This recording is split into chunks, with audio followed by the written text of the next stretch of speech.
Alright, so before we get started, I just wanted to make a couple of announcements here. So what's going on this week and next week? So this week, next week. So Monday we didn't have class. And today we're going to be working through the models and linearization. And we'll do the same thing on Friday. We'll be looking at some more models. Then I think on Monday, I'm going to leave it open as a review day.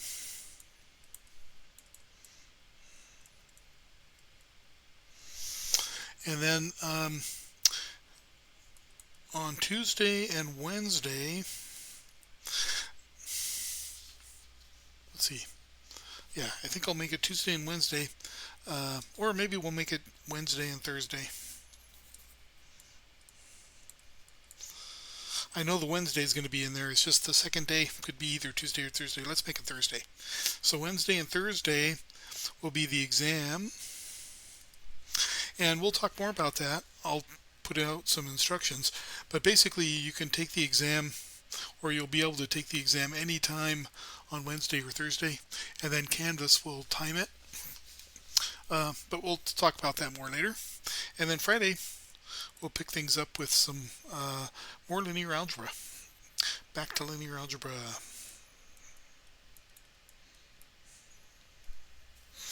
All right, so the middle of next week then will be the end of our differential equation modeling section.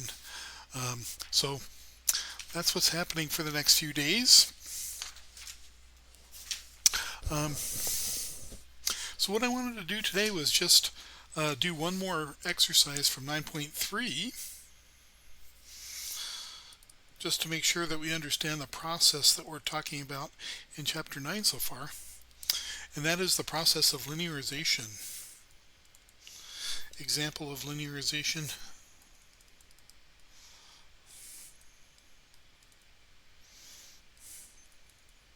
To analyze a nonlinear system of differential equations. And so in number 13, we're given x prime equals x minus y squared, and y prime is equal to y minus x squared. And part A is to find the equilibrium solutions. I guess before we go on, we'll just go ahead and do that. So x minus y squared equals 0, and remember that this has to be and y minus x squared equals 0. So from the first equation, we get that x is equal to y squared. And then if we put that into the second equation, we get that, let's see, y minus x squared would be y to the fourth equals 0. Right? And so from here, you see that y, you can factor that out. So y equals 0, which means that x equals 0 in the first one. So now we have the ordered pair 0, 0 as one of our solutions. Or y equals 1, in which case x equals 1 is a solution, and so 1, 1 is also a solution. Okay, so those are our only two equilibrium solutions. And now secondly, we want to linearize the system about each equilibrium. And then we're going to classify using Poincaré. Okay, so in order to do that, we form the Jacobian matrix. So if how shall I write this? So just as a quick review, if we have x prime equals f of xy and y prime equals g of xy, then the Jacobian matrix we're looking at here is f sub x, f sub y, g sub x, and g sub y. Okay. Similarly, right, if we had a z prime as well, then we'd have a 3 by 3 matrix over there. Whoops. Okay, and so in this case, let's take a look at our equations again. So the derivative with respect to x is 1, derivative with respect to y is minus 2y, derivative with respect to x is minus 2x, derivative with respect to y is 1. Good. And now we linearize this at the origin, which was our first equilibrium, and in that case we just have 1, 0, 0, 1. Right? And so in this case, by the way, we have equal eigenvalues. This is a special case of our double eigenvalues where we actually get a star as a center, but we're not going to bother with that. We'll just note that the trace of A is equal to 1, determinant of A is equal to 1, and the discriminant is 1 squared minus 4, which is negative.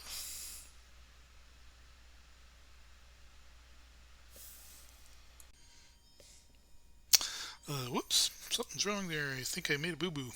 What's the trace again? The trace is the sum, not the product, so that's the trace is actually 2. And so trace squared would be 4 minus 4. There we go. Now it's making more sense. That's equal to 0. So where are you in the Poincare classification diagram? Well, you're right on the parabola.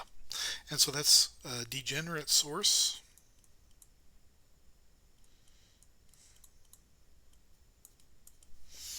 Okay. And like I said, we actually know more about that, but we'll pretend we don't. We'll just use Poincare. And then at the point 1, 1, what happens? Whoops. We'll have the matrix 1, minus 2, minus 2, 1. So again, we'll compute our trace is 2. Determinant is 1 minus 4, which is negative. And actually, I can stop there. Why? Because in the Poincare diagram, the trace of A is 2, but then the determinant being negative puts you down here. And in that case, we have a saddle. Good. So therefore, what we're looking for in this, right, is we have a source here and a saddle here. So let's think about how the directions will go before we actually do it. If I have a source here, that means the solutions are moving away towards this point, right? And so this is probably the direction where things are being attracted to this value. Because remember, for a saddle, there's a direction of attraction, and then there's the other vector, eigenvector corresponds to a direction where solutions go away. And so in that case, the solutions are going to tend to go kind of out like that, right? Of course, when we get out here a certain amount, right, then we don't know what's exactly is going to happen. I've just estimated my eigenvectors here, so this isn't the true and correct eigenvectors. Okay, if we want the true and correct eigenvectors, what we can do is we can go to our plotter, and do you remember that? So the web page is on our class website, and if you go there and enter in our system of differential equations, you get this. Let's see if I can pull, oops.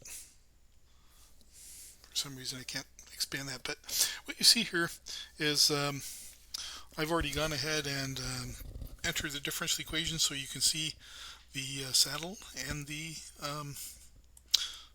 this is the degenerate source here, but then we have the saddle over here. And it's just as we imagined it. It's kind of fun to see this other direction here that we may not have expected to see all this stuff in everything moving towards the third quadrant. So that's kind of fun. All right. So notice now we can answer any question that we want about the solutions to this differential equation, even though we don't know a formula for the solution to the differential equation, right? So we've done all the analysis that we really need to.